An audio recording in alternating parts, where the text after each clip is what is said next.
कवलयाची देव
नवलयाची ठेव ऐका नवलयाची ठेव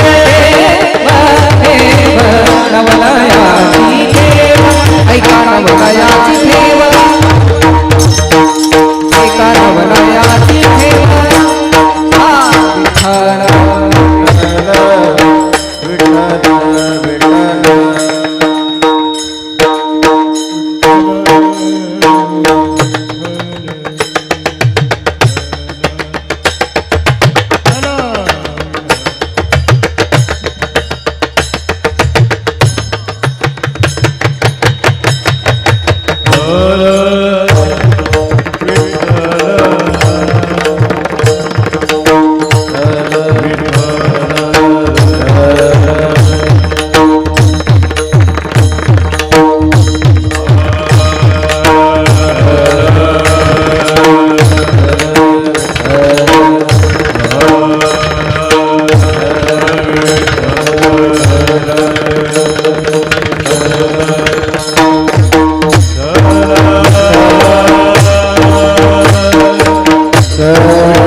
देवे केली कैसी कैसी उद्धरिले अनायासी ऐका नवलयाची ठेव नेणता ही भक्तिभाव कैलासासी नेला भिल्ल पानेडी बैसला पंखाच्या फडतकारी उद्धरोनी नेली घारी चोरे पिंडी दिला पाव त्या पूजने धाय देव तुका म्हणे भोळा स्वामी माझा कोवळा ऐका नवलयाची ठेव नेणताई भक्तिभाव पांडुरंगा करू प्रथम नमन पांडुरंग करू प्रथम नमन दुसरे चरणा संताजिया दुसरे चरण संताजिया दुसरे चरण संताजिया त्यांच्या कृपादाने कथेचा विस्तार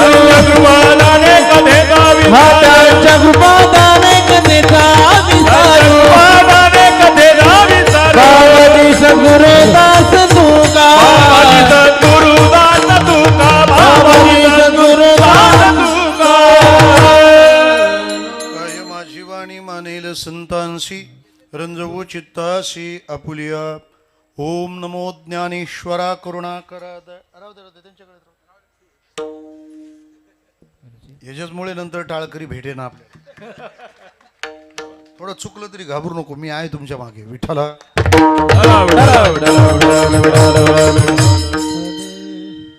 सगळीकडे लक्ष ठेवावं लागतं. ओम नमो ज्ञानेश्वरा, करुणा करा दयाळा, तुमचा अनुग्रह लाधलो, पावन झालो चराचरी. सेवे लागी सेवक झालो, तुमच्या लागलो निज जन. अहो स्वामी तुझ्या देवा, यावरी न करावा अवघे. देवे लागे देवक झालो, तुमच्या लागलो निज चरणा. अहो स्वामी तुझ्या देवा, सेवे लागी सेवक झालो, तुमच्या लागलो निज करणारे अहो स्वामी तुकाया देवा, यावरी न करावा अभे. देवे लागे देवक झालो, तुमच्या लागलो निज चरणा. अहो स्वामी तुझ्या देवा, यावरी न करावा अभे.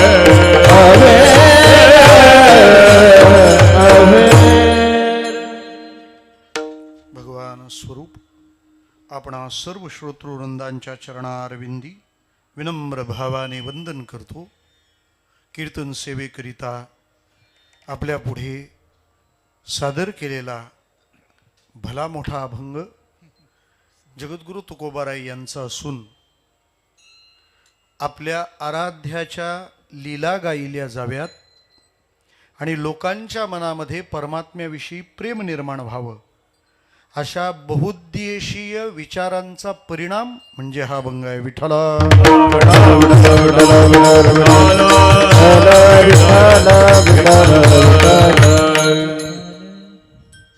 श्री धर्माळेश्वर शिवसेवा प्रतिष्ठान खोणी या भगवान महादेवाच्या पुरातन अशा दिव्य अस्तित्व स्थानावर संपन्न होणारा हा हीरक महोत्सवी महाशिवरात्री उत्सव आहे. अत्यंत श्रद्धेने सद्भावाने आपण सर्वजण हा उत्सव करत आहात. त्यापेक्षा महादेव आपल्याकडून तो करून घेत आहे. महादेव काय करू शकत नाही. 10-15 वर्षापूर्वी त्याच्या आजूबाजूला सगळं जंगल होतं, आता त्यांनी मंगल करून ठेवलंय. तो काही करू शकतो, मग तो उत्सव का करून घेऊ शकत नाही. आपण अत्यंत सद्भावाने या पुण्य पर्व काळाचा हा उत्सव करत आहात. साधारणपणे शिवाची अनुभूती प्राप्त झाली ती महाशिवरात्र आहे. कारण शिव जन्मरहित आहे, त्यामुळे त्याच्या जन्माचा उत्सव होत नाही. तो अजन्म आहे, तो जन्मरहित आहे, तो जन्म मरणाच्या अतीत आहे. पण नाथ महाराजांनी भागवतात ज्या 5 पर्वकाळांचा उल्लेख केला आहे, त्यामध्ये आधीच्या 4 पर्वकाळांच्या निवडीचा नियम लावला तर 5वं निमित्त हे अवतरणाचंच मानावं लागतं. पर्व विशेष भागवत धर्मी, नृसिंह जयंती, रामनवमी, वामन जयंती, जन्माष्टमी, उत्तमोत्तम शिवरात्री. शिवरात्री हे 5वं पर्व सांगितलं. त्याच्या आधी सांगितलेल्या 4ही पर्वात देवाच्या अवतरणाचाच विचार आहे. नृसिंह जयंती खांबातून देव येतो, वामन जयंती अदितीच्या पोटी जन्माला येतो, रामनवमी कौसल्य उदरी त्याचा जन्म, आणि यशोदेच्या नंदबाबाच्या सानिध्याकरता वसुदेव देवकीच्या पोटी अवतीर्ण झाला तो कृष्ण. त्यामुळं ते त्या 4ही जे पर्व आहेत ते देवाच्या अवतरणाचे आहेत. त्यामुळे अनुभूतीच्या प्रांतातून महाशिवरात्री ही शिवाच्या अवतरणाचीच स्थिती समजा. विठ्ठल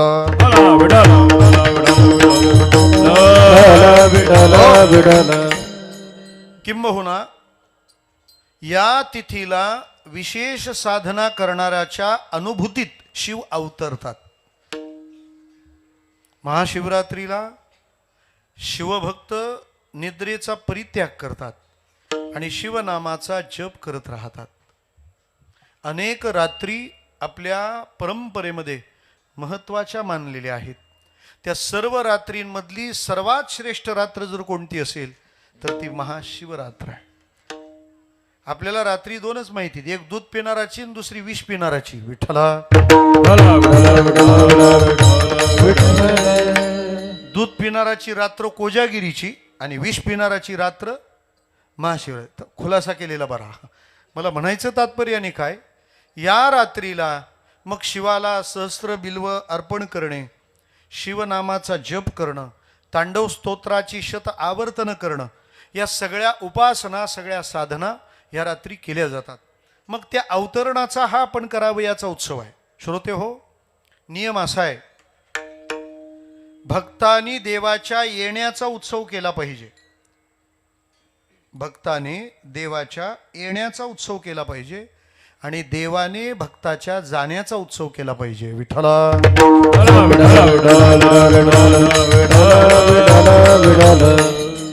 आपल्याला संतांनी सगळे उत्सव करायला सांगितलेत. ते कोणाचे आहेत? संत फोन करून सांगतात माझा बड्डे आहे करा, बरोबर आहे ना? असे संत सांगत नसतात. असे सांगत असतात ते संत नसतात. मग अशी आमच्या दिलीप भाऊच्या बाबांनी वैकुंठवासी सावळाराम महाराजांची एक गोष्ट सांगितली. आमच्या भिवंडीतल्या काही लोकांनी त्यांच्यावर एक चरित्र ग्रंथ लिहायला घेतला. महाराजांनी त्यांना हात जोडून नाकारलं. ते म्हणाले माझा ग्रंथ काढू नका, माझी बुद्धी शेवटपर्यंत अशी राहिली तर बरी. म्हणजे ज्यांची बुद्धी कायम स्थिर आहे ते नेहमी काळजी घेतात आणि आपण एकदम बिनधास्त आहोत. विठ्ठला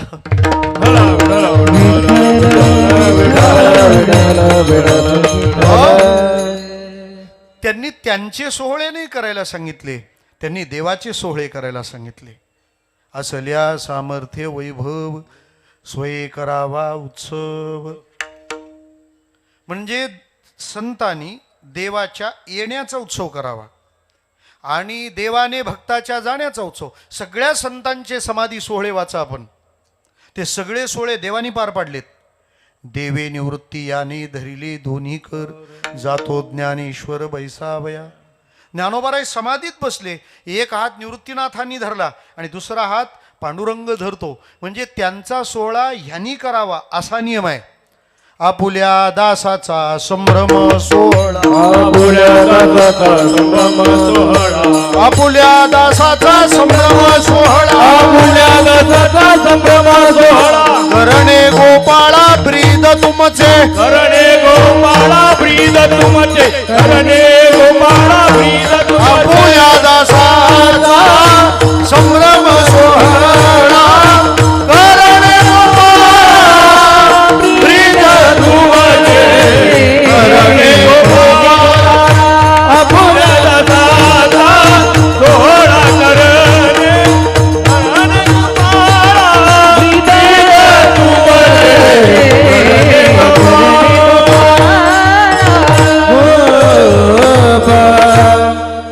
सोहळा झाला पाहिजे. बघू पुढं काय होईल ते. आपुल्या दासाचा संभ्रम सोहळा, करणे गोपाळा ब्रीद तुमचे. तुकोबारायांना वैकुंठाला जायचंय, प्लेनची व्यवस्था कोणी केली? स्वतः भगवान आले ना. महाराजांनी त्याचं वर्णन केलेलं आहे. पहिला आले हरी शंख चक्र शोभे करी, गरुड येतो फडत कारे, नाभी नाभी म्हणे त्वरे. संत तुकाराम चित्रपटातली या अभंगाची चाल आहे. विमान खरंच आलं होतं, ज्यांचा भरोसा नाही बसला त्यांच्या गाड्या घरी येत. विठ्ठला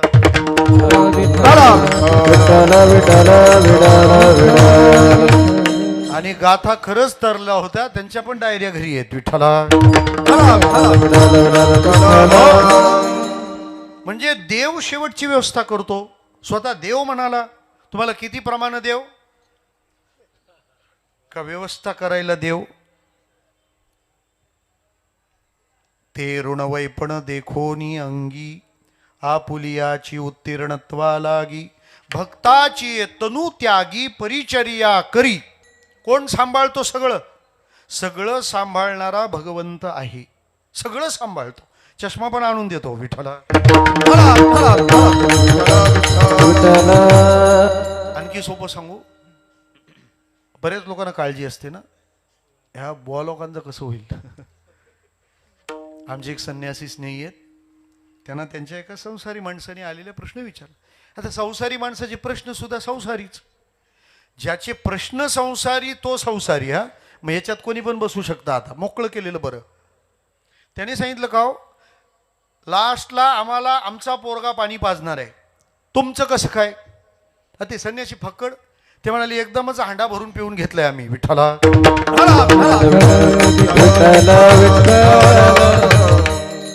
हे जे भजन करत राहतात यांना अंती कोण सांभाळेल, मला त्या लोकांना सांगू द्या. भजन करणाऱ्या माणसाच्या अंतकाळात एक असा माणूस असतो, तो त्या भजन करणाऱ्या माणसाची सगळी स्वच्छता सेवा करतो. तो माणूस नसतो, तो देव असतो. हे आपण ध्यानात घ्या. भजन करणाराची कधीच परवड झाली नाही. भजन करा विठ्ठला. तसा आपण या अनुभूतीतल्या अवतरणाचा सोहळा करत आहोत. हा आठवडा अत्यंत महत्त्वाचा आहे. महाशिवरात्रीचा पर्व काळ आपल्याला लाभला आणि आपण उपासनेच्या द्वारे त्यातली उपयुक्तता हस्तगत करत आहोत. आमच्या सुरेश बुवांची फार मेहनत असते. त्यांचा सगळाच हा धर्माळेश्वराचा शिवभक्त परिवार आणि त्यातली आजची ही अद्वितीय उत्सवातली द्वितीय कीर्तन सेवा आहे. विठ्ठला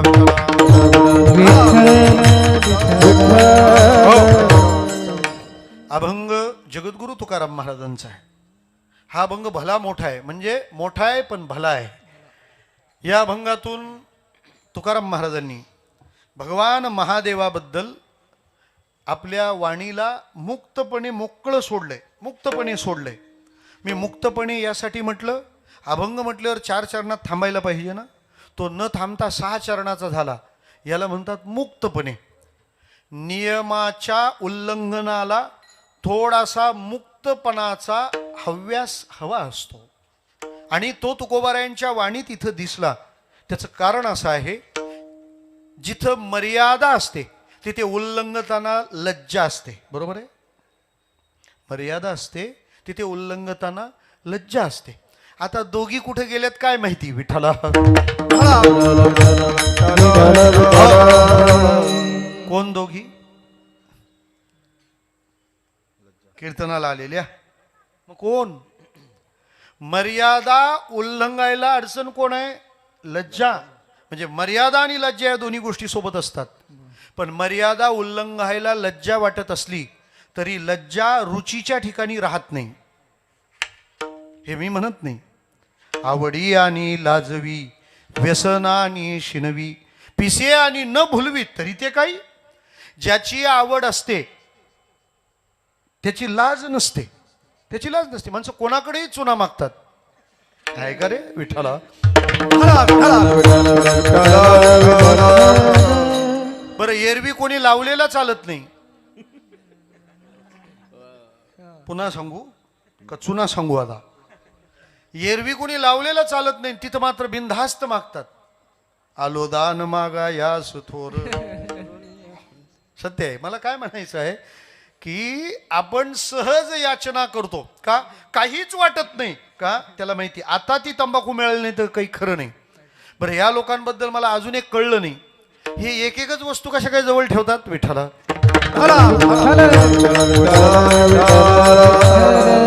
लाज सुटते केव्हा? जे करण्यात तुम्हाला रुची असते ना तेव्हा. आपल्या आराध्य आणि उपास्याबद्दलची आवडी इतकी आहे, लाज भय शंका दुराविला मान. शंका दुराविला मान, भय शंका दुराविला मान, भय शंका दुराविला मान. नकळी साधन या परती, नकळे साधन या परती, नकळे साधन या परती. लाज भय शंका दुराविला मान, नकळे साधन या परती, नकळे साधन या परते, नकळे साधन या परते.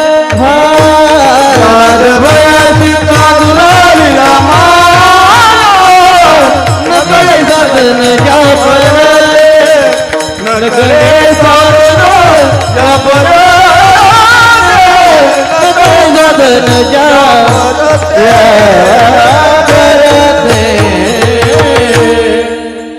तुम्ही गंधर्व सभेवर छान मेहनत घेतली, नाही तर सदानंदाचा येळकोट लवकर भेटत नाही.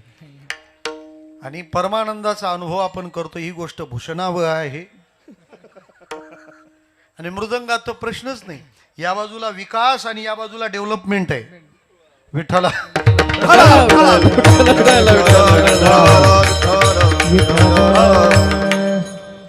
म्हणजे असं आहे, एक तर महाराष्ट्रात कीर्तन कोणी मुलगी वाजवत नाही आणि विकासजीच्या वाजवणारी तर दुसरं कोणी होऊ शकत नाही. आपल्या दोघांच्या या गुरु शिष्याच्या मृदंग वादनाने कीर्तन सभा समृद्ध झालेली आहे आणि त्याचा आनंद आहे. श्रोते हो, आपल्या आवडीचा विषय लांबला तरी चालतो, लांबला तरी चालतो. त्यामुळे तुकोबारायांच्या आवडीचा विषय आहे आपल्या आराध्य आणि उपास्याचं गुणवर्णन. त्यामुळे 4 चरणाची मर्यादा ओलांडली गेली आणि अभंग 6 चरणाचा झाला. काय आहे ह्या सगळ्या अभंगामध्ये? आपल्या आराध्याचं केलेलं वर्णन आहे.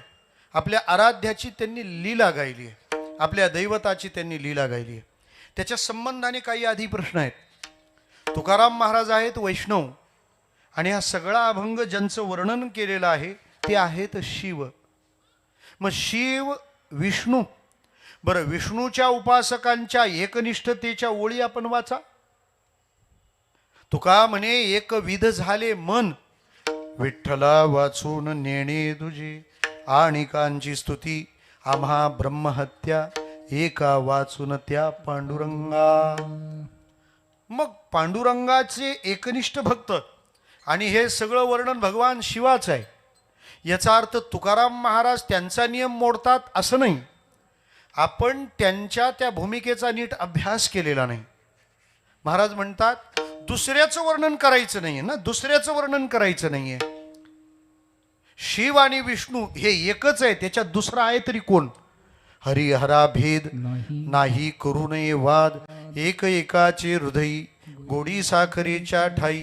अजून सोपं बोलू, आपल्याकडे परंपरा 2 सेवेच्या आहेत, एक देवसेवा आणि दुसरी गुरुसेवा. जेव्हा विष्णूचं वर्णन आहे तेव्हा ती देवसेवा समजा, आणि जेव्हा महादेवाचं वर्णन आहे तेव्हा ती गुरुसेवा समजा. आदिनाथ गुरु सकळ आदिनाथ गुरु सकळ आदिनाथ गुरु सकळ सिद्धांत आदिनाथ गुरु सकळ सिद्धांत चित्र दयात ही गुरुसेवा म्हणून केलेलं वर्णन आहे. ज्ञानोबाराय म्हणाले ना आदि गुरु शंकरा, लागोनी शिष्य परंपरा, बोधाचा संसारा झाला जो अमुते. त्यामुळे शिवाच्या वर्णनाने बाध येत नाही. मी म्हणतो ते दोघे एकत्र आहेत. पंढरपूरला जाऊन पहा, वारकरी संप्रदायाची विशेषता आहे का इथं भेदाला स्थानच नाही, भेदाला स्थान नाही. तो आपल्या परंपरेला नाही, हे त्याचा पत्ता का पहिला सांगायचं असतं, विठ्ठला. प्रत्येक संताचा संप्रदाय वेगळा होता, आपल्याला कळू नये का? ज्ञानोबाराय नाथ संप्रदाय, नाथ महाराज दत्त संप्रदाय, नामदेवराय केशीराजाचे उपासक, तुकाराम महाराज चैतन्य संप्रदाय. सगळ्यांनी वेगळ्या चुली मोडल्या आणि एकची टाळी झाली चंद्रभागी वाळवंटी. म्हणजे त्यांचं वेगवेगळं होतं ते एक केलं आणि आपलं एक आहे त्याचे होऊ द्या अजून. विठ्ठला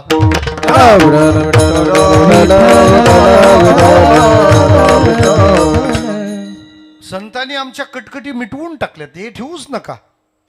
पहा, आपण तुम्ही आळंदीला जर गेलात तर आळंदीला शंकराने विष्णू डोक्यावर घेतलाय आणि पंढरपूरला गेलात तर विष्णूने शंकर डोक्यावर घेतलाय. थोडं डोक्यात घ्या. पंढरपूरला विष्णूने कोण डोक्यावर घेतलाय? शंकर. परब्रह्मलिंगम ते कळलं, पण मग आळंदीचा काय मॅटर आहे? आळंदीला तुम्ही म्हटलंय की शंकराने विष्णू डोक्यावर घेतलाय, हा ना. शिवपीठ हे जुनाट ज्ञानाबाई तिथे मुकुट ज्ञानाबाई तिथे मुकुट ज्ञानाबाई तिथे मुकुट ज्ञानाबाई तेथे मुकुट ज्ञानाबाई तेथे मुकुट शिवपीठ हे जुनाट ज्ञानाबाई तिथे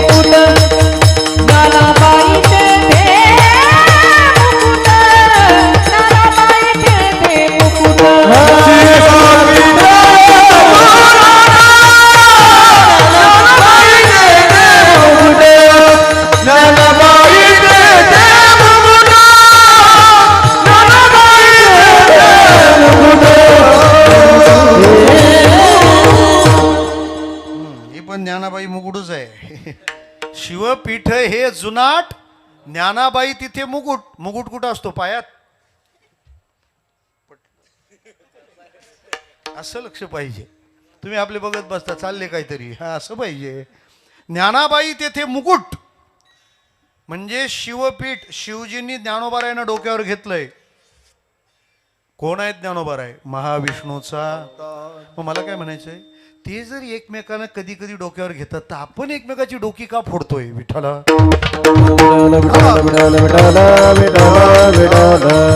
श्रोते हो, त्यांच्यात भेदच नाही.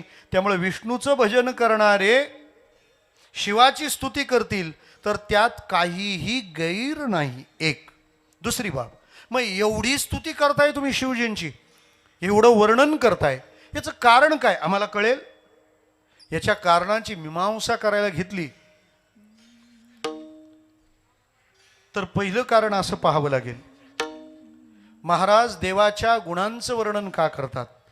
त्याचं उत्तर असं आहे, त्यांचा जन्म गुण गाण्याकरता झाला. दुसरा विचार, गुण ज्या वाणीने गायले जातात ती वाणी देवाचे गुण गाण्याकरताच दिलेली आहे. 3, आपण आपल्या वाणीने त्याचे गुण गायले तर आपल्या अंतःकरणाला पवित्रता प्राप्त होते. नंबर 4, आपण जर त्याचे गुण गात राहिलो तर आपल्याला सामान्यापासून अवांतरापासून परमप्रयोजनापर्यंत सगळ्याची सिद्धी होऊन जाणार आहे. आपण त्याचे गुण का गायले पाहिजेत? कारण त्याचे गुण आपण गायले नाहीत तर लोकांना ते कळणार नाहीत. आणि शेवट, त्याच्या गुणांचं आपण गायन केल्याने ते गुण गाणारा आणि ऐकणारा यांच्या अंतःकरणात परमात्म्याबद्दलचं प्रेम वाढू लागतं. विठ्ठला.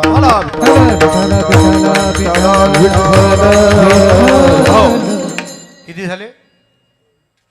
8:35. पहिलं कारण आहे, तुम्ही का गुण गातायत? बोला. महाराज म्हणतात गुण गाण्यासाठीच आपला जन्म आहे. देवाला आम्ही सांगून ठेवलंय, किती पण फेऱ्या जन्माला घाल, गुण गाईन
गातोय देवाचे गुण गाण्यासाठी आमचा जन्म आहे.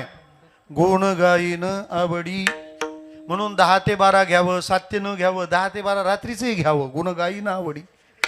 गुण गाण्याकरता आमचा जन्म आहे, आम्ही गुण गायले पाहिजेत. एक. दुसरं, गुण ज्या वाणीने गायले जातात ती वाणी कशा करताय? संत समजावतात, हे वाणी, इतका वेळ तू काय बोललं ते मी सगळं ऐकलं. गावातली निम्मे लग्न फोन करून तूच मोडलीत, बस झालं आता. घेई घेई माझे वाची गोड नाम विठोबाचे. एक माळ जप करायला सांगितलं तर लोकांना वेळ नाही. फोनवर आखा तासभर फक्त मोडण्याचं काम. मला म्हणायचं काय श्रोते हो, ही वाणी तरच धन्य होईल जर भगवंताच्या गुणांचं गायन करील. रामप्रभूला वनवासाला जावं लागलं, तेव्हा वनवासात कुठं किती राहावं याचा पत्ता रामप्रभूंनी वाल्मिकींना विचारला होता. आणि वाल्मिकींनी रामाला त्यावेळेला 14 पत्ते सांगितले होते. म्हणजे दरवर्षी घर बदला. विठ्ठला.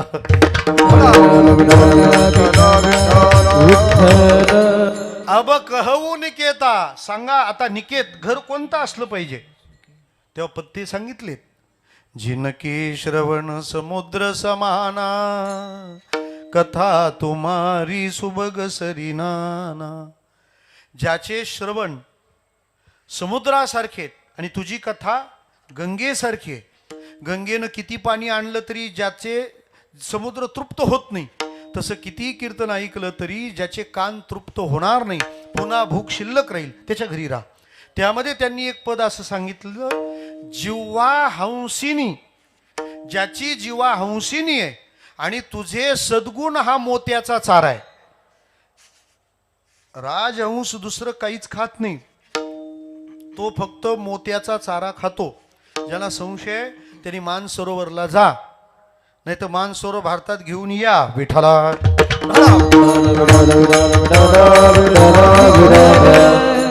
आपण तर सगळे घालवायलाच लागलोय. हा लोक बोलू लागली कैसा हराया विठ्ठला, आणि असंच राहिलं तर मग हराय तो या विठ्ठला. आयफोन भगवा झाला, पण ह्याचं काय? मी भिवंडीचा आहे तुम्हाला मुंब्रा जवळ आहे. विठ्ठला विठ्ठला.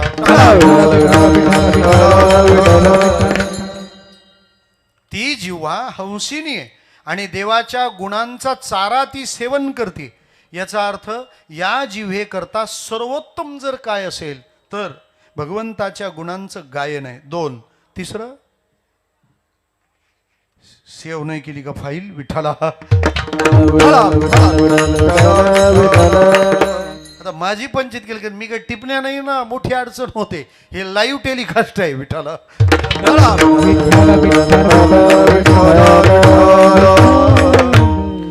आपल्या जीवनातल्या अवांतरापासून परमप्रयोजनापर्यंत जे जे काही आहे ते सगळं ह्याने मिळणार आहे. तुम्ही वेगळं काही करायचं नाही, तुम्ही फक्त भगवंताचे गुणगान गा, सगळ्या गोष्टी सिद्ध होतील. एका भक्ताच्या घरी आम्ही देवाची काही आश्वासनं वाचली. हिंदी भाषेत होती, कळतील आता सगळ्यांनाच हिंदी येतं. आता खेड्यातली म्हातारी आजी पण मस्त हिंदी बोलते. तेरे को मेरे को क्या करने का है. हिंदी सिरियलचे छान उपकार आहेत आपल्यावर.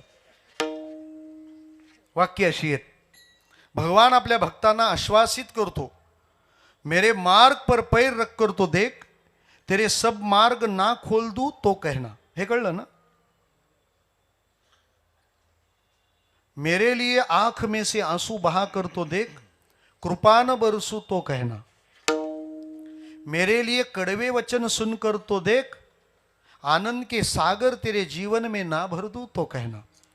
मेरे लिए खर्च के करके तो देख, कुबेर के भंडार तेरे लिए ना खोल दूं तो कहना. मेरे चरित्र का मनन करके तो देख, ज्ञान के मोती तुझ में ना भर दूं तो कहना. तू मेरा बनकर तो देख, हर एक को तेरा न बना दूं तो कहना. मेरी बातें लोगों से करके तो देख, तुझे मूल्यवान न बना दूं तो कहना. विठ्ठला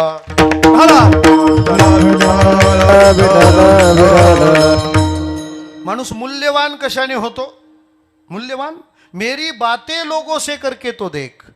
माझ्या वार्ता लोकांमध्ये सांगून तर पहा, तुला काय नाही ते सगळं सगळं आणून देईन. ही कीर्तनाची सिद्धी आहे. तुम्ही फक्त त्याचा आश्रय करा की तो सगळ्या गोष्टी त्याच्या मागे लागतो. मला काय विचारलं, हे कीर्तनकार श्रीमंत कसे काय होतात? म्हटलं हे बाय, एक तर असं आहे, एक तर श्रीमंतांनी तरी कीर्तन केलं पाहिजे. दुसरं कोणी बोलायचं का? आमच्याकडे आहे का? माझी फार इच्छा आहे आनंद महाराज, एक तर शेठ लोकांनी कीर्तनं केली पाहिजे. कारण लोक ना ऐकतात आमचं पण करतात पैसेवाल्याचं. आम्ही सांगून काही नाही, ते आम्हाला नारळ देऊन काढून देतात. पण त्यांच्या हळदीत किती गोंधळ घालायचं ते पैसेवाल्यांनी कसं केलं होतं तसंच करतात. म्हणजे तुम्ही लिस्नर आमचे फॉलोअर त्यांचे आहेत. विठ्ठला माझं म्हणणं एकदम प्रॅक्टिकल आहे आणि माझा अनुभव खूप चांगला आहे. एक तर आपण स्पष्ट बोलत राहायचं, लोक मला बदलवतात नाही तर ते बदलतात, आणि दोन्हीत आपला फायदा आहे कारण आपण तिकडच बरे. विठ्ठला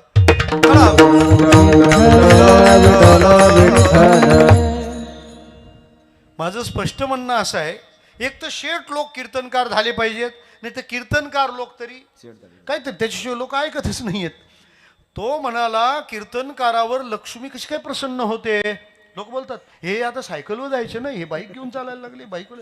बरं त्याचं लवकर दिसतं. हा, आखा गाव हळदीत नाचलं तरी कोणाला काहीच प्रॉब्लेम नाही. पण एक बुवा नाचला का फोन करतात, तुमचा बुवा हल्दी नाही नाच. अरे हो ना, हरिपाठाचा प्रॅक्टिस करत असेल कशाला उगाच एवढं मनावर घे. त्याला काही त्याच्या प्रपंचातले आनंद नाहीत का विठाला?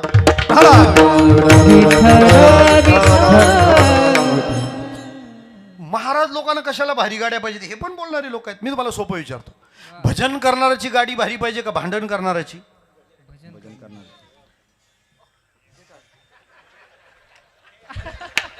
हे बघा, तुमच्यावर आमचा भरोसाच नाही. नवी हे आमच्या बाजूला आहेत बास. कोणाची गाडी भारी पाहिजे? भजन करणाऱ्याची गाडी भारी पाहिजे. आता मला सांगा, गावात भांडण झाल्यावर भारी गाड्या येतात का भजन असल्यावर भारी गाड्या येतात विठाला? अरे भाई लोक सगळे भारी भारी गाड्यांमध्ये आणि भजनवाले टमटम. तिचं नाव मिनी डोर आणि ती बिना डोर. अरे एखादा बुवा पडला रस्त्यात तर घरची शोधत यायची, तिला दरवाजाच नाही विठाला.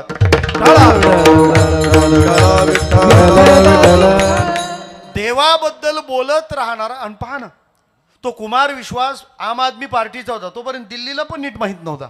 आज रामकथा सांगू लागला, अख्खं जग त्याच्या मागं लागलं. बघा स्कोप आहे विठाला.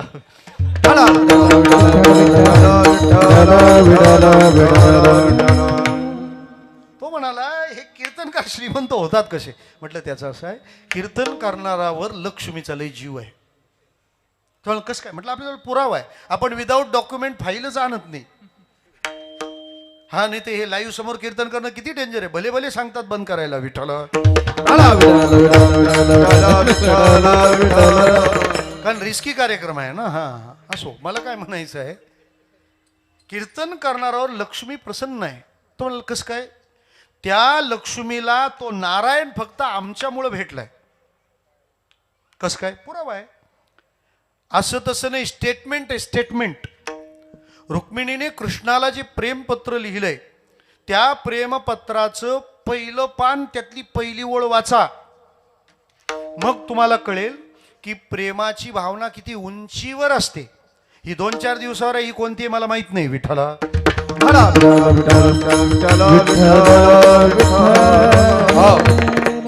असू द्या. त्या प्रेमपत्रातली पहिली ओळ आहे, श्रुत्वा गुणान भुवन सुंदर शृण्वतांते. ती रुक्मिणी म्हणते, आमचे वडील कीर्तनप्रेमी आहेत आणि ते नेहमी कीर्तनकारांना बोलावतात, कीर्तनं ठेवतात, आणि ती कीर्तनं ठेवली की मी ऐकत असते. आणि ते सगळे कीर्तनकार तुझं गुणवर्णन करतात. कोणाला लिहिते रुक्मिणी? कृष्णाला. आणि त्यांच्या मुखातून तुझे गुण ऐकत ऐकत मी गेले आणि आता तुझ्याविषयीच माझ्या मनात प्रेम निर्माण झालं. मी हृदयाने आता तुझी झाली आहे. त्यामुळं त्या शिशुपालाशी लग्न माझं लागलं तर माझा नाईलाज असेल, पण सिंहाचं खाद्य कोल्यानी नेऊ नये विठाला. हे रुक्मिणीचे स्टेटमेंट आहेत त्या पत्रातले. मला काय म्हणायचंय, रुक्मिणी म्हणते माझ्या मनात तुमच्याविषयी प्रेम निर्माण झालं, कारण मी काय ऐकलं? कीर्तन. त्याच्यामुळे लक्ष्मीला पक्क माहिती आहे आपल्याला आपला नवरा महाराज लोकांमुळे भेटलाय विठाला.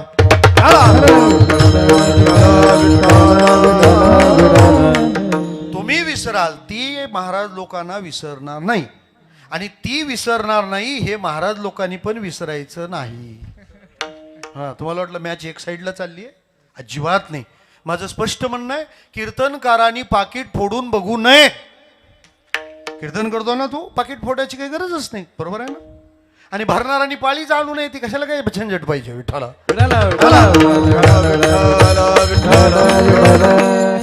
पाईपलाईनी जमिनीच्या खालून पण नेता येतात, नेहमी त्या वरूनच पाहिजेत असं काय आहे का?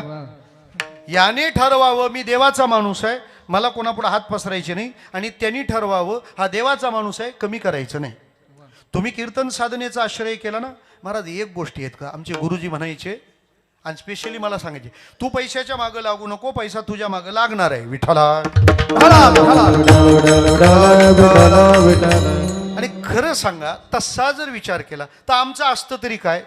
आत्ता इथं ह्या पायाच्या नखापासून केसापर्यंत हे शरीर पंचमहाभूताचं आहे, बाकी आहे ते सगळं लोकांचंच आहे विठाला.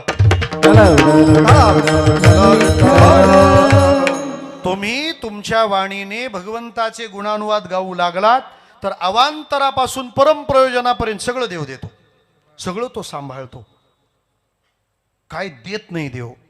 आम्हा कथा आवश्यक येर संपादो लौकिक ब्रह्मभूत काया होतसे कीर्तनी भाग्य तरी ऋणी देव ऐसा. आपण कीर्तनकाराला हार घालतो, तो त्या महाराजाला हार नसतो. कीर्तन करता करता त्याची काया देव स्वरूप झाली असते. त्यामुळं त्याला जेव्हा आपण हार घालतो तेव्हा तो माणसाला नसतो, त्याच्यातल्या तो देवाला हार असतो. आणि म्हणून देवाच्या हारावर लोकांचा जीव बाईकवाले नंतर लय गडबड करतात. विठ्ठला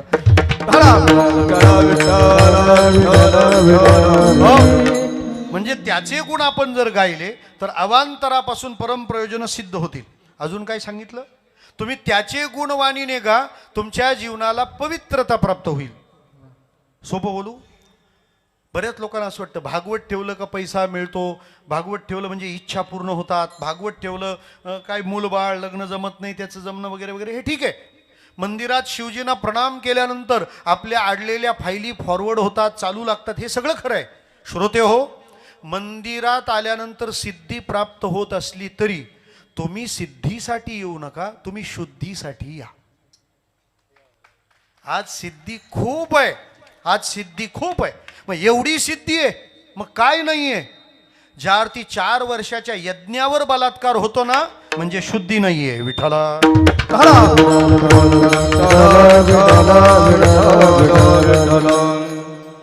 दुसऱ्याचं मला कसं मिळेल हे अशुद्धीचं मुख्य सूत्र आहे. हा शब्द कुठेही लावा. कोणतं? दुसऱ्याचं आहे ते मला मिळालं पाहिजे. पूर्वीची लोक होती गरीब पण समाधानाने जगत होती. पूर्वी गरीब होते, आता दरिद्री आहोत. विठ्ठला दरिद्री कोणाला म्हणतात माहितीये? दरिद्री पिवळा असतो. राहू द्या, तुम्हाला कुठं त्रास देता. इथं भंडाऱ्याच्या जवळ आलं कीर्तन, नाथानी त्याचं वर्णन केलंय. ऐक दरिद्राचे लक्षण गाठी असता कोठी धन, ज्याचे संतुष्ट नाही मन परमदरिद्री जाण यानाव. नाथांची भाषा आहे. ते म्हणतात करोडोची संपत्ती आहे पण ज्याच्या चित्तात अजिबात समाधान नाही तो कोण? नुसता दरिद्री नाही, परमपूज्य दरिद्री. विठ्ठला म्हणजे समाधान नसेल तर एखादा परमपूज्य सुद्धा दरिद्री. विठ्ठला विठ्ठला. श्रोते हो, जाऊ दे, तुम्ही नका फार मेहनत घेऊ. मला काय म्हणायचं आहे की समाधान फार महत्वाचं. आणि श्रोते हो, भगवंत आपल्याला त्याच्या कीर्तनात राहिल्यानं सिद्धी देतो, यात नवल नाही. पण शुद्धी, मी तुम्हाला सोपं विचारतो, सिद्धी महाग का शुद्धी महाग? सोपं, आणखी सोपं विचारतो, जेवण महाग का भूक महाग?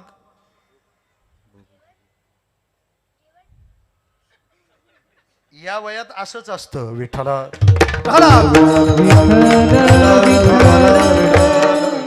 एकदा डेव्हलप झालो आपण का मग सगळी गणित उलटी होतात. हा बघा तुम्ही, गरीब 4 भाकरी खातो आणि त्याला पगार देणारा शेठ अर्धी चपाती, तो बस झाला. एवढीच सांगितली डॉक्टरनी, काय करावं आता? गादी महाग का झोप महाग?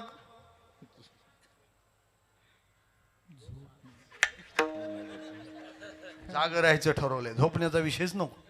गादी महाग का झोप महाग? काय महाग आहे? आमच्या त्या सोनी मराठीचा प्रोग्राम होता मुंबईला. फडणवीस आले होते, मुख्यमंत्री साहेब आले. त्यांनी छोटीशी मस्त गोष्ट सांगितली.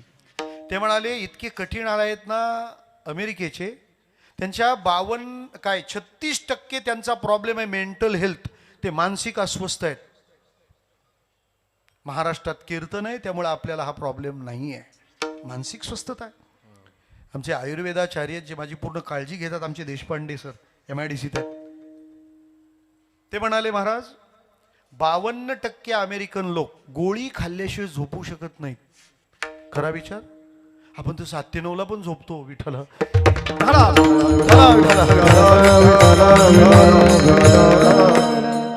म्हणजे सिद्धी आणणं सोपं आहे. गादी पैशानं येईल, झोप यायला नीतिमत्ता लागते. खोटे धंदे करणाऱ्याला काय झोप येणार आहे का? वाट बघा. 1 रुपया जर हरामाचा आपल्या खिशात पडलेला असेल ना तर तो 99 ला बेचैन करतो. हे फक्त ध्यानात घ्या.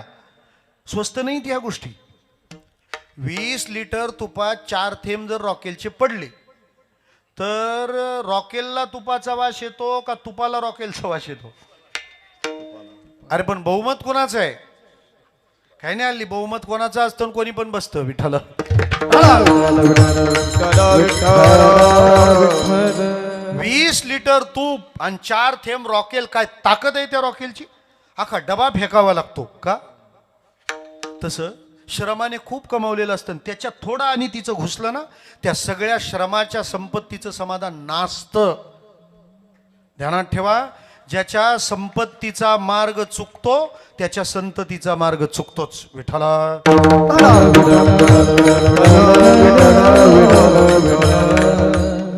म्हणजे सिद्धीपेक्षा महत्वाची आहे शुद्धी, आणि ती शुद्धी परिणाम असेल तर फक्त भगवंताच्या लीला गा, शुद्ध व्हाल. पवित्र होईन चरित्र उच्चारे, पवित्र होईन चरित्र उच्चारे, पवित्र होईन चरित्र उच्चारे, उपाच्या धारे गोजरिया,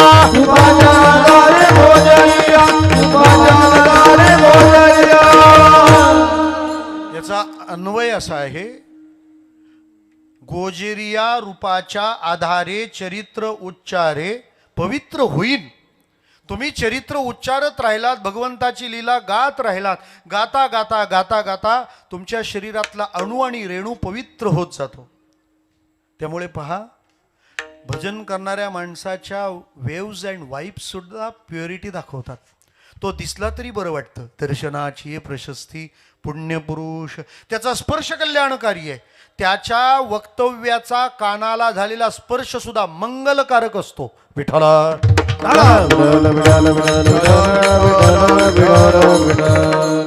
तात्पर्याने देवाचे गुण जर आपण गात राहिलो तर आपल्या देहाची, आपल्या अंतःकरणाची शुद्धी होते आणि सगळ्यात महत्त्वाचं जीवन कृतार्थ होतं. तुकाराम महाराजांना विचारा ना, तुम्ही तुमच्या जीवनात कृतार्थता कशानं मिळवली आहे? त्यांचा प्रसिद्ध अभंग आहे वैकुंठ गमनाचा. कोणता? घोटवीन लाळ ब्रह्मज्ञान्या हाती, मुक्तात्मस्थिती सांडवीन. मी काय काय करीन हे त्यांनी पूर्ण अभंगात सांगितलं, आणि ते मी कशाच्या जोरावर करीन ते ध्रुपदात सांगितलंय. ब्रह्मभूत काया होतसे कीर्तनी, म्हणजे कीर्तनाच्या जोरावर मी काय काय करीन त्याची यादी दिली आणि त्याचा शेवट केला. धन्य म्हणवीन येलो की लोका, भाग्य आम्ही तुका देखियेला. हा जर सगळा परिणाम भगवंताच्या लीला गायनाचा असेल तर आपण का त्या गाऊ नयेत? मग गायच्या तर काय लीला गाल? महाराज म्हणतात, माझ्या दैवताचा सुस्वभाव बघा, जे उद्धाराला पात्र नव्हते त्यांचा उद्धार माझा देव करतो. देवे केले कैसे कैसे, देवे केले कैसे, देवे केले कैसे कैसे, देवे केले कैसे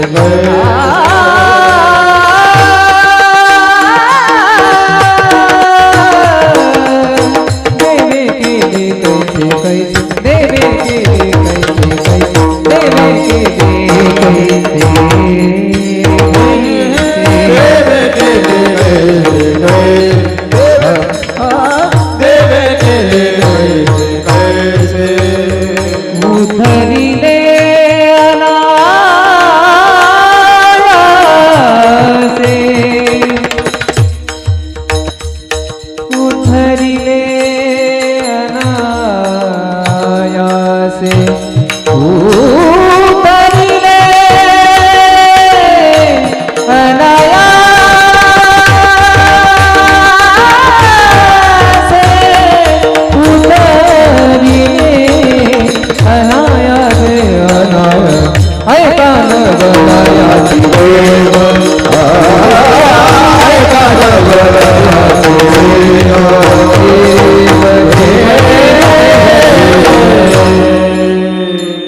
देवाबद्दल बोललेत महाराज, बोललेत, बोलायचं आहे.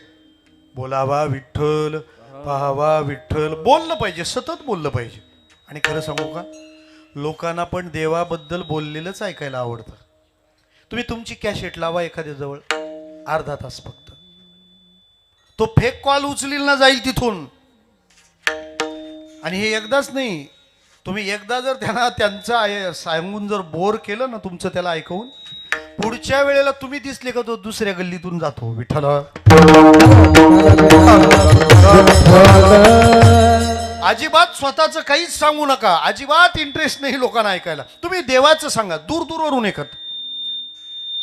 हे एक मंत्री साहेब आले आमच्या कीर्तनाला, ते लोक पाहिली ते म्हणाले, महाराज हे इतके लोक बोलवायला आम्हाला लई खर्च करावा लागतो. मी त्यांना म्हटले, लई खर्च करून आम्हाला बोलावतात विठ्ठला. आम्ही तुमच्यासाठी येत नाही, तुम्ही आमच्यासाठी येत नाही. आपला संबंध फक्त कीर्तनातला आहे, दुसरं काय. एरवी कोण खाता आम्हाला. कीर्तन झाल्यावर पण लोक बोलू लागले, महाराज असेल तर त्याच्या घरचा घ्या आता. म्हणजे हा छोटा रिचार्ज आहे, त्यामुळे आम्ही तो इथंच आजमावायचा असतो. विठ्ठला विठ्ठला. इथून बाजूला कुठं पण गेलो का आमची किंमत शून्य. तो OTP 10 मिनिटाचाच असतो. विठ्ठला. मला म्हणायचं काय श्रोते हो, की त्याचं गाव कुठं गावं, जिथं भेटेल तिथं गावं. श्रीमद भागवतामध्ये सनत कुमार चालले होते आणि रस्त्यात त्यांना नारद भेटले आणि झाली कथा सुरू. का होणार नाही. सज्जन से सज्जन मिले तो होवे दो दो बात, गधे से गधा मिले तो खावे दो दो लात. आपल्याकडे कोण जास्त भेटतात बघून घ्या. सज्जन से सज्जन मिले तो चंदन में कर्पूर, दुर्जन से दुर्जन मिले तो भांग में धतूर. हा फरक आहे. नारद भेटल्यावर त्यांनी कथा सुरू केली. नारद म्हणाले, कसं काय कथा सांगायला आले होते का. तेव्हा सनत कुमार काय म्हणाले ते ऐका. ते म्हणाले, आम्ही असा विचार करून निघालो होतो, कोणी सांगणारा भेटला तर ऐकवू, कोणी ऐकणारा भेटला तर सांगू. कीर्तन असं असतं. फेटा बांधून इथंच उभं राहिलं पाहिजे अशी भानगडच नाहीये. आमच्या गवळणींनी केलेलं कीर्तन त्यांना कुठं व्यासपीठ होतं.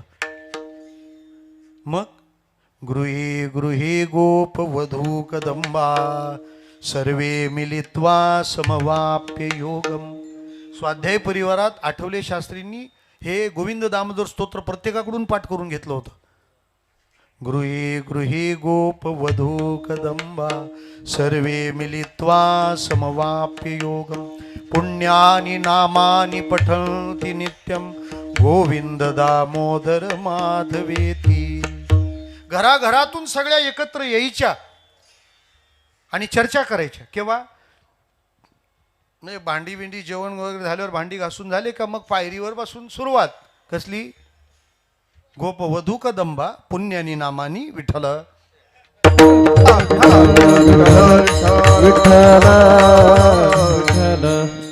मला बोलवलं का हे असंच होणार. आमची माती. दुसरा डॉक्टर चालणारच नाही तुम्हाला, कारण मला अख्खं माहित आहे. विठ्ठल.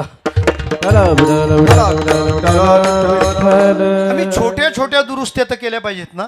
अहो कीर्तनात 7 ते 9 सगळे संतच असतात. 9 ते 7 जो कीर्तन करतो ना तो संत. कीर्तनातून घरी जाताना चर्चा केली पाहिजे. काय भाजी झाली होती. भजे का त्वरित नको ना. ते खायचं काय खायचंच आहे, त्याचं काय होणार आहे दुसरं. पण आज आपण देवाबद्दल काय ऐकलं, काय केलं पाहिजे ह्याच्या चर्चा असल्या पाहिजेत. बोललं त्याच्याबद्दल पाहिजे. मग देवाबद्दल बोलायचं तर कौशल्यपूर्ण बोललं पाहिजे. नुसता फाफट पसारा नाही घालायचा. त्याचा डायग्राम असला पाहिजे, त्याची आकृती असली पाहिजे. त्याची आकृती पाहिजे म्हणजे चांगली रांगोळी काढायला पण आधी टिपके टाकावे लागतात. मग देवाच्या गुणांचं वर्णन करताना संतांनी 3 टिपके टाकलेत आणि त्याची रांगोळी काढली. पहिला टिपका आहे स्वरूप, दुसरा टिपका आहे हे सामर्थ्य, आणि तिसरा टिपका आहे स्वभाव. विठ्ठला.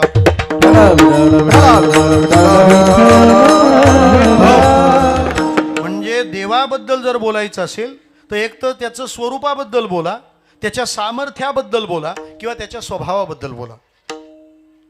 सच्चिदानंद रूपाय हे स्वरूपाबद्दल, विश्वोत्पत्त्यादी हे तवे सामर्थ्याबद्दल, आणि तापत्रय विनाशाय स्वभावाबद्दल. स्वरूप म्हणजे तो दिसतो कसा, सामर्थ्य म्हणजे तो काय करू शकतो, आणि स्वभाव म्हणजे त्याचं मूळ अंतःकरण कसं आहे. हा अभंग स्वरूपही सांगत नाही आणि हा अभंग सामर्थ्यही सांगत नाही. हा अभंग सांगतोय स्वभाव. कसा आहे माझा देव, त्याच्या स्वभावाची सर्वदूर केलेली चर्चा आहे. शिव भोळा चक्रवर्ती, शिव भोळा चक्रवर्ती, शिव भोळा चक्रवर्ती, त्याचे पाय माझे तिथे, त्याचे पाय माझे त्याचे पाय माझे जिथे, त्याचे पाय माझे जिथे, त्याचे पाय माझे जिथे. शिव भोळा चक्रवर्ती, त्याचे पाय माझे जिती, त्याचे पाय माझे जिती, ओ त्याचे पाय माझे जिती. त्याचे पाय माझे जिथे, त्याचे पाय माझे जिथे, त्याचे पाय माझे जिथे. तो भोळा आहे. शिव भोळा चक्रवर्ती. भोळा म्हणजे बावळट नाही हा. भटजीन सांगितलं पडा पाया, बायकोच्या पडला. मग भोळा म्हणजे तुका म्हणे भोळा जिंकू जाणे कळी काळा, त्याला भोळा म्हणतात. भोळा म्हणजे बावळट नव्हे, लोकांना तो अपेक्षित असतो. बाई तुझा पती असावा कैसा विठाला.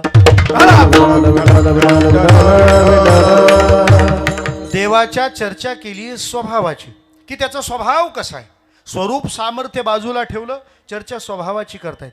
स्वभाव म्हणजे काय, सामर्थ्य आणि स्वभावात बारीक अंतर आहे. कोणतं बारीक अंतर, स्वभावात पण शक्तीच काम करते आणि सामर्थ्यात पण शक्तीच काम करते. सामर्थ्यात शक्ती काम करते, पण त्यासाठी संकल्प करावा लागतो. संकल्पयुक्त शक्ती म्हणजे सामर्थ्य आणि संकल्परहित शक्ती म्हणजे स्वभाव. जगत निर्माण करणं ही देवाची शक्ती आहे, पण त्यासाठी संकल्प करावा लागतो. कोणता, एकोहम बहुश्याम, मला एकाचं अनेक व्हायचं आहे, हा संकल्प करावा लागतो, मग शक्ती काम करते.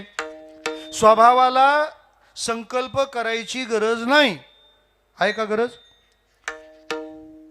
उदबत्ती माणूस पाहून चटका देते का, नाही नाही, जो येईल त्याला प्रसाद. विठ्ठला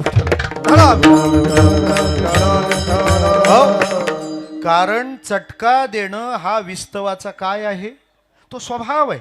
आणि स्वभाव त्याला म्हणतात की आपल्यालाही कळत नाही काय झालंय. एक जण टेरेसवरून पडला म्हणजे पायच मोडला, डायरेक्ट नेला दवाखान्यात. आता दवाखान्यात नेल्यावर बघायला येतातच लोक, जेव्हा तो बघण्यासारखा नसतो, फार गर्दी असते तेव्हा.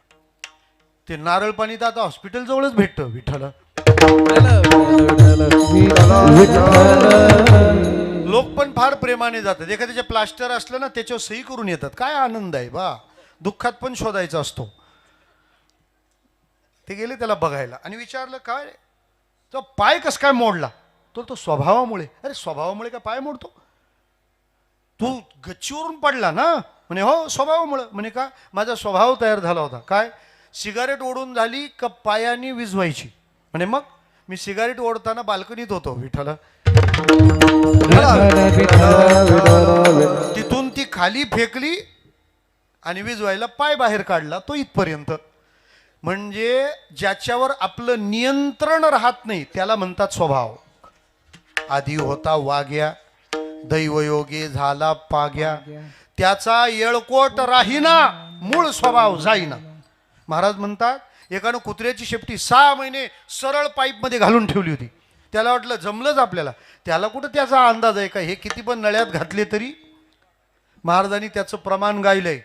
करिता नये नीट श्वानाचे हे पुस, करिता नये नीट श्वानाचे हे पुस,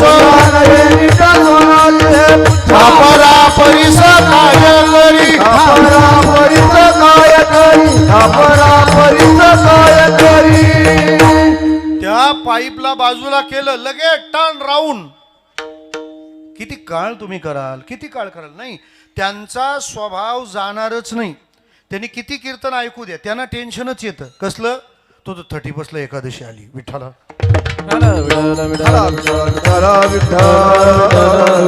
म्हटलं मग आदल्या दिवशी कर. आता करता काय, करता काय. मागच्या वेळेला श्रावण महिना अधिक आला होता, बरोबर ना.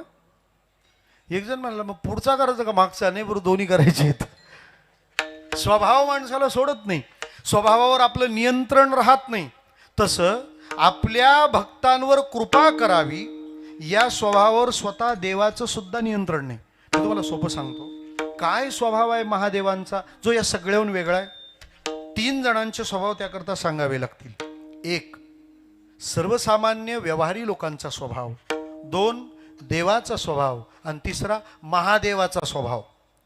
जीवाचा, देवाचा आणि महादेवाचा. एवढं झालं का जेवाचा विठ्ठला.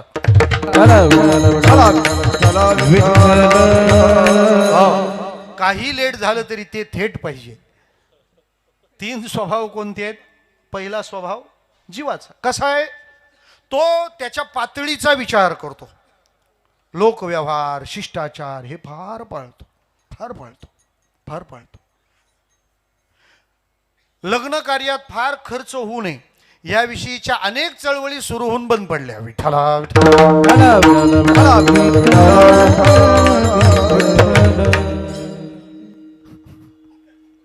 किती वेळा सुरू झाल्या, किती वेळा बंद पडल्या, काही गणितच नाही.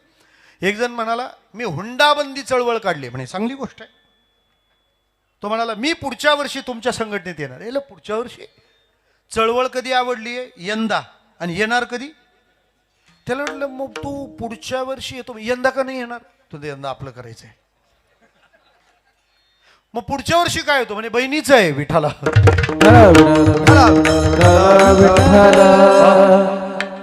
माणसं व्यवहाराला व्यवहाराच्याच पातळीवर असतात. आता आमच्याकडे कोकणात हुंडा घेतला जात नाही. खूप चांगली गोष्ट आहे, अभिमानास्पद आहे. हुंडा घेणाराला कमी समजलं जातं. हुंडा घेत नाही पण बोलण्यातले एक्सपर्ट आहेत लोक. आम्हाला काही नको, तुमच्या पोरीला तुम्ही सजवा. अरे ती त्यांची पोर आहे पण तुझी सून होणार आहे ना, त्याचं बिल काही तिकडं राहील का? विठाला झालंच काही तर त्यांचा एक दुसराही प्रकार असतो. कोणता? आम्ही तुमच्या पोरीला सजवू, तुम्ही आमच्या पोऱ्याला सजवा. अरे पण ते दोन्ही दागिनी एकाच पेटीत राहणार आहेत. म्हणजे नको नको म्हणणारी माणसं शिष्टाचारात सगळ्या सुविधांची अपेक्षा ठेवतात आणि ते तसं ठेवावंच लागतं. वस्तू अधिष्ठित व्यवहार जीवाचा स्वभाव आहे.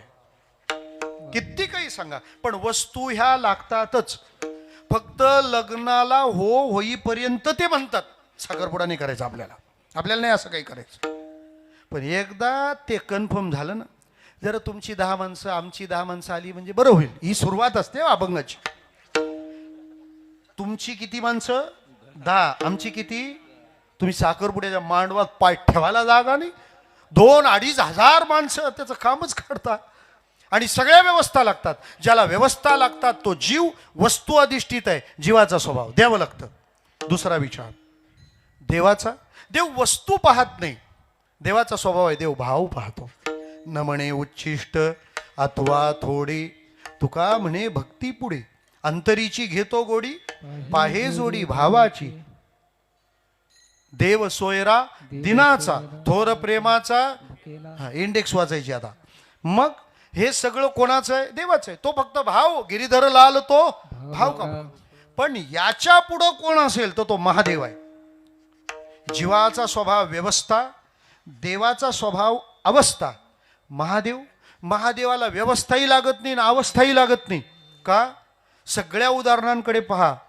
म्हणजे त्या माणसाने ते काम भावनेनं अजिबात केलेलं नाही, त्या गोष्टी देवासाठी अजिबात केल्या नाही, पण तरी पण त्याचंच मन असं आहे की त्याला वाटतं हे याने आपल्यासाठी केलंय, ही त्याची नवल आहे.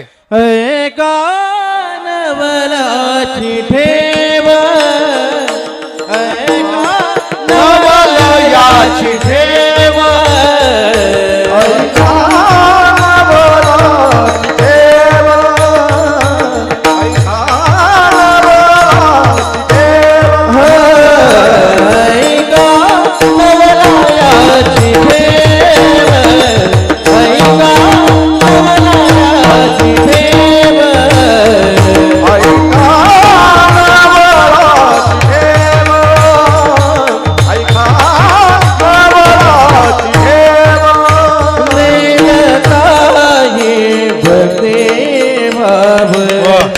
नेनताही भक्ती भाव एका नवलयाची देव एका नवलयाची देव नेनताची भक्ती भाव नेनताही भक्ती भाव एका नवलयाची देव एका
ऐका नवल याची ठेव नेणताई भक्तिभाव. अध्यात्म जगतातलं हे आश्चर्य आहे. निदान आपण एवढं तर म्हणतो ना का देवाला भाव पाहिजे. भावे विण देव न कळे संदेह भावे विण भक्ती भावेन देवो कलया नरेंद्र. मग याचा भाव नाही कृती नाही तरी देव कृपा करतो. विठ्ठला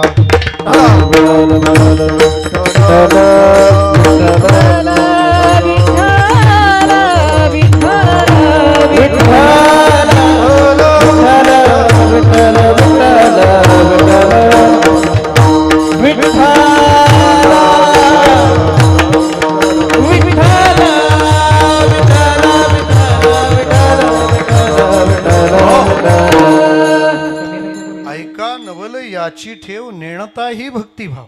देव भक्तिभाव काहीच करत नाही. आता हे न पटण्यासारखं आहे.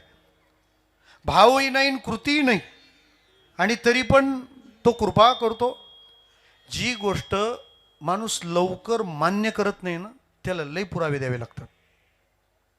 तो असं बोलला असेल का 10 जणांना विचारा जाऊन असं म्हणतात लोक. म्हणजे किती जणांना विचारावं लागतं 10 जणांना आणि ते 10 सांगतील तेव्हा ते मान्य होतं. बरोबर आहे ना. मग तसं असं कसं होऊ शकतं. कृती नाही आणि भावही नाही आणि तरी पण कृपा. म्हणून 3 फायली उभ्या केल्यात तुकाराम महाराजांनी. कैलासासी नेला भिल्ल पानेडी बैसला. लास्ट नाईटसाठी ठेवून देतो. शिवरात्रीला ती कथा सांगावी लागते म्हणजे सांगायची असते. विठाला विठाला. हरणाची शिकार करायला गेला होता. कोण तो भिल्ल. असं आहे हरणाच्या माग लागून कल्याण झालेला हा फक्त एकटाच. बाकी हरणाने सगळ्यांचं कामच काढले. जड भरत हरणी गरबा गेला. जानकी मातेला रावणाकडे जावं लागलं. सलमान खान फार्म हाऊस मध्येच आहे हरणामुळं. विठ्ठला हरणाही पडेगा नाही तो लॉरेन्स बिश्नो ये देईल ठोकून. मला काय म्हणायचं आहे तर शिकारी करता थांबला. बरं ज्या झाडावर चढला ना ते झाड होतं बेलाचं.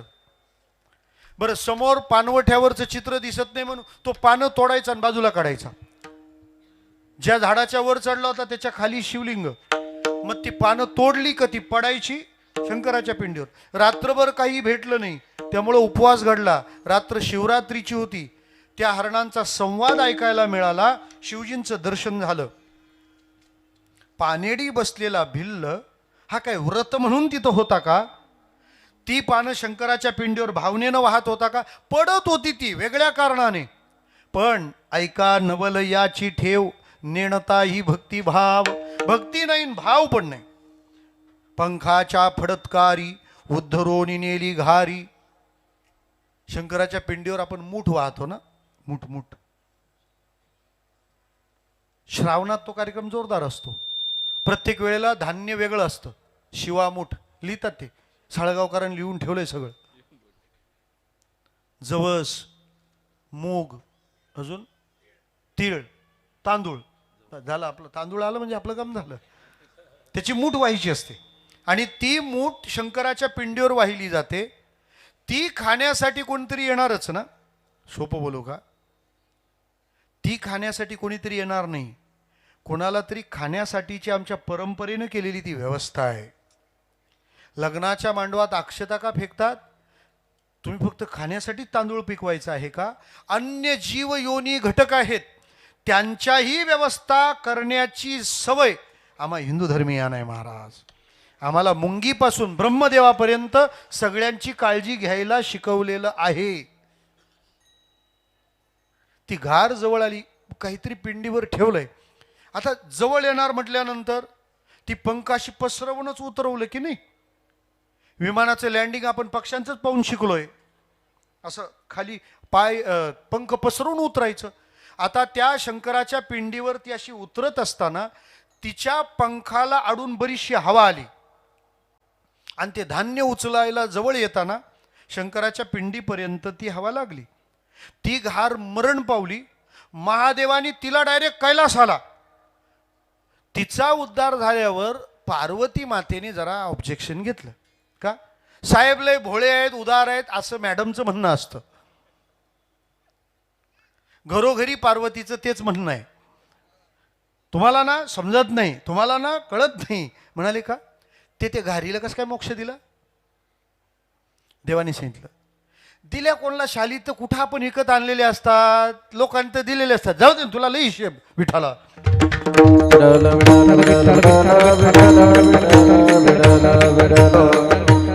तशाच देऊन टाकायच्या असतात त्या. नाही, पण त्या घारीला कसं काय मोक्ष दिला?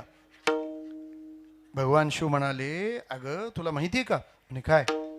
मला गरमीचा फार त्रास होतो. कुणाला? शंकराला. कारण प्याला घेतलाय त्यांनी. जे बहादर शंकराचा प्याला म्हणतात ना, त्यांना ओरिजिनल प्याला पाजायला पाहिजे. त्या प्याल्याच्या नावाखाली कुठला पण प्याला? कस काय प्याला? विठाला. हलाहल नावाचं विष ते पाजायला पाहिजे. नाही पिलं का नाक दाबून दाबायचं त्याला. पी लय शंकर शंकर म्हणतो ना, ते विष त्याला जाळत सुटलं. म्हणून शंकराला सगळ्या थंड गोष्टी द्यायच्या असतात. तो राहायला कैलासाला. हे देव लोकांना लई लोक हसत असतील ना, आखे देव सासूरवाडीला राहायला. आता हे अशी विधानं केली ना का पुढं आखे आधार कार्ड पॅन कार्ड द्यावे लागतात. पॅन नंबर टाकावा लागतो, मोठी अमाऊंट आहे. सगळे देव सासूरवाडीला म्हणजे भगवान विष्णू शेषशाही आहेत. कुठं? समुद्रात. समुद्र कोण आहे? विष्णूचा सासरा. कस काय? लक्ष्मी कुठून जन्माला आली? समुद्रातून. मग आपल्या बायकोचा बाप तो आपला कोण? म्हणजे भगवान विष्णू मुक्कामाला कुठं? सासूरवाडीत. पांडुरंग परमात्मा युपीत जन्माला आला, बरोबर आहे. कृष्ण गोकुळी जन्माला. आणि आता कटेवर हात आणि विटेवर पाय ठेवून उभा कुठे आहे? महाराष्ट्रात, म्हणजे सासूरवाडीत. विठाला.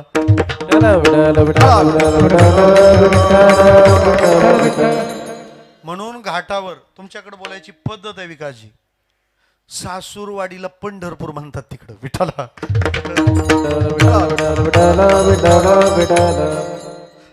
काय म्हणतात? कुठं चाललं? पंढरपूरला चाललो म्हणे. पंढरपूरला. पंढरपूरला म्हणजे सासूरवाडीला का? कारण विटेवरचा जो येऊन उभा राहिलाय तो सासूरवाडीला आहे, म्हणजे पंढरपूरला आहे. रुक्मिणी महाराष्ट्राची कन्या आहे ना, भीष्मक राजाची. मग तसा महादेव पण सासऱ्याच्या घरी, म्हणजे कुठं? कैलास, म्हणजे हिमालय. पार्वती हिमालयाची मुलगी आहे. विठाला. त्याला घरी राहायला नाही म्हणून तो हिमालयात गेला असं नाही, ह्याला गरमच इतकं होतंय. आणि कैलास पर्वत शिखर म्हणजे सगळ्यात थंड जागा, सगळ्यात थंड. किती थंड विचारा. जे आता 5-7 दिवस मनालीतच होते त्यांना विचारा. विठ्ठल आखे रस्ते चॉकअप, यायला जागाच नाही. सुखरूप पोचले ना. मला काय म्हणायचं आहे, मी बर्फाच्या डोंगरात राहतो, थंड पाहिजे म्हणून. अजून त्यांनी डोक्यावर धारण केली आहे गंगा. जल कसं आहे, गंगोत्रीला एक बुडी मारा म्हणजे मग कळेल कसं आहे ते. आपल्याला हरिद्वार पेलवे ना, आपल्याला काय गंगोत्री आणि यमुनोत्री म्हणजे गंगाजल थंड, हिमालय थंड. पुढे त्यांना जी पानं लागतात, बेल थंड आहे. ज्याला गरमीचा त्रास होतो, इथून पुढं कोका कोला ऐका. आपल्या घरात बेलफळं ठेवा आणि त्याचा ज्यूस करून प्या, त्याला बेलगिरी म्हणतात. कोणालाच उन्हाचा त्रास होणार नाही. सगळे पिरियड एकाच लेक्चर मधून घ्यावे लागतात. विठ्ठला तुम्ही जर हरिद्वारकडे गेले ना, असे ठेलेच्या ठेलेच असतात हातगाड्यांवर, बेलगिरी ज्यूस. आता ते हरिद्वार म्हणजे तिकडे सगळे गिरीपुरी, तर हे बेलगिरी ज्यूस. विठ्ठला बेल थंड आहे म्हणजे मला थंड वस्तू लागते. अजून रुद्राक्ष थंड आहे, त्या रुद्राक्षाचं जल, रुद्राक्ष थंड आहे. म्हणजे सगळ्यात थंड गोष्टी. मी विभूती अंगाला लावली, ती सुद्धा मला शीतल धर्मी आहे. गळ्यामध्ये साप गुंडाळून घेतलेत, शीतल धर्मी. चंद्र घेतलाय डोक्यावर, कशासाठी? शीतल धर्मी. गरज आहे त्याची. कधी कधी गरजेचं असल्यावर वाकडे पण डोक्यावर घेतात लोक. विठ्ठला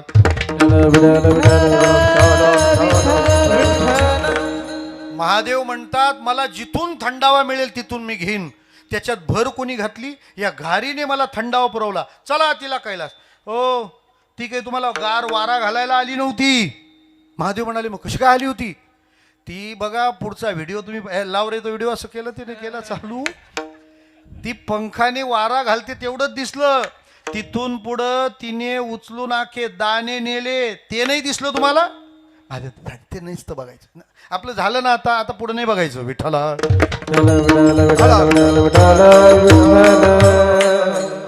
इतकंच नाही. एक दिवस एक चोर आला. चोरीच नाही जमली, फार परेशान, लई हैराण. कोणाच्याच खिशात दिडक्या नाहीत आता. का? सगळे जीपे. चोरांनी तरी काय करायचं? किती टेन्शन येत असेल त्यांना. ते नाही हॅक करतील तर करतील तरी काय. बिचारी आखी जमात अडचणीत आहे. असो, सरकार त्यांच्यासाठी काही योजना न काढू म्हणजे झाला आता.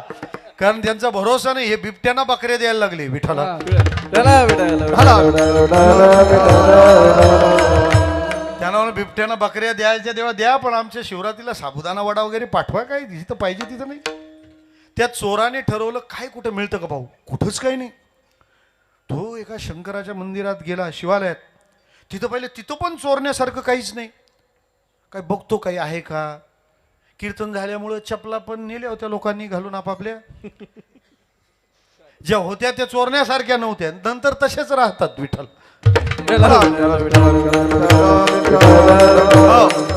काहीच वस्तू उरलेली नाही.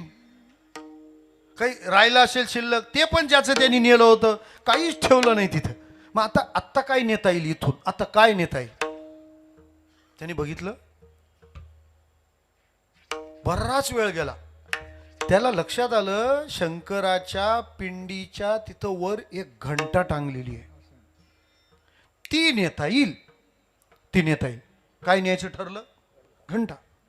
आणि नाहीतरी काय चोरायचं या विचारात 1 घंटा गेलाच होता. राहू दे, ती 1 घंटा नंतर ध्यानात येईल. बरं, मग आता घंटा काढायची पुन्हा प्रॉब्लेम. ती घंटा अशा जागी होती का याचा हात पोहोचत नव्हता. थोडं काही उंच पाहिजे होतं उभं राहायला. तिथे उभं राहायला वस्तू पण काहीच नाही. महाराज या बहादराने आपला घंटेवर पोहोचावा म्हणून पिंडीवर पाय दिला आणि शंकराच्या पिंडीवर उभा राहिला. तो म्हणतो, काय देव पण दयाळू आहे ना, कशी वस्तू भेटली. बरं झालं आता सोडता आलं. वस्तू देवावर उभा आहे तू.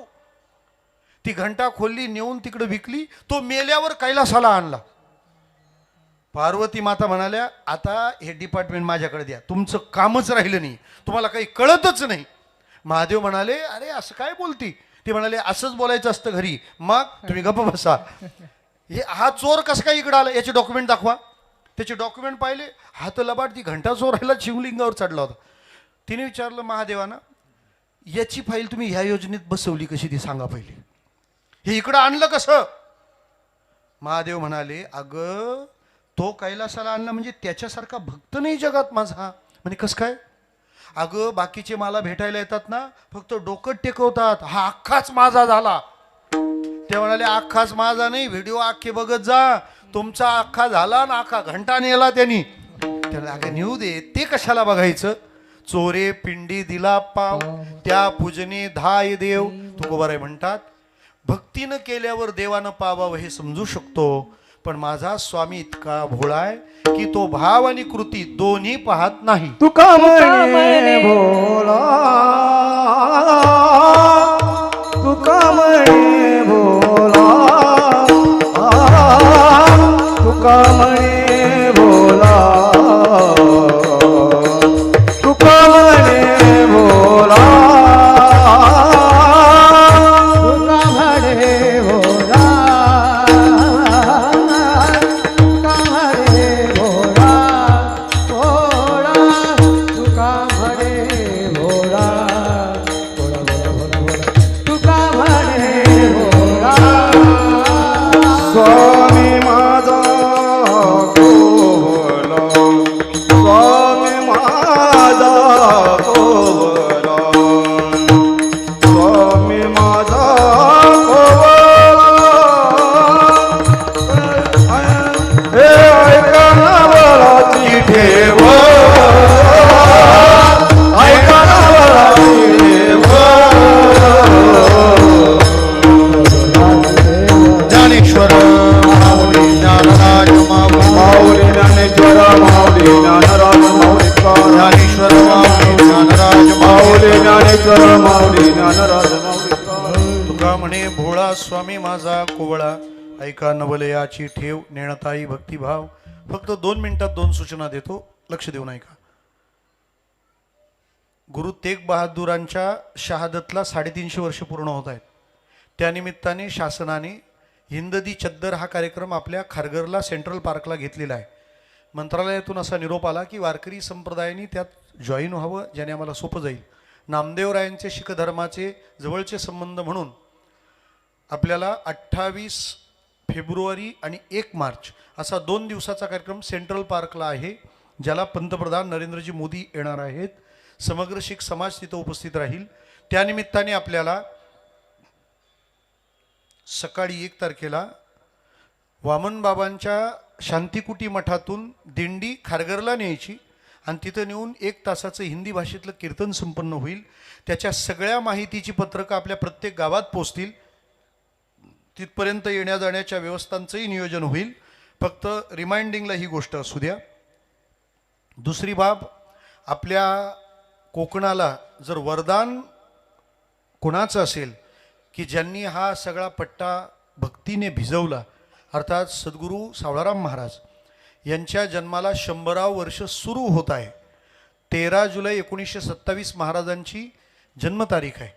फक्त दुर्दैव आपलं एवढंच आहे की सुरुवात आणि शेवट भर पावसात असल्यामुळे आपल्याला दोन्ही मुहूर्ताचे उत्सव करता येणार नाहीत. पण वर्षभर त्या उत्सवांचा प्रभाव राहावा म्हणून महाराजांच्या जन्मशताब्दीचा पूर्व उत्सव 18 एप्रिल ते 22 एप्रिल या कालावधीमध्ये आपल्या पलावा गेट नंबर 2च्या हेदुटणे क्रीडांगणावर संपन्न होणार आहे. आपण सर्वांनी याची नोंद घ्यायची. या उपक्रमामध्ये 2 सत्रात कीर्तन राहतील, सकाळ 10 ते 12, सायंकाळी 7 ते 9 आणि मधल्या वेळेत दुपारी 3:30 ते 5:30 आपल्याद्वारा सावळाराम महाराजांची संगीत चरित्रकथा संपन्न होईल, जेणेकरून महाराजांच्या चरित्राचा सर्वदूर प्रचार होईल. या उपक्रमामध्ये समग्र भाविकांचा सहभाग आहे. साधारण 5 जिल्हे त्यात समाविष्ट आहेत.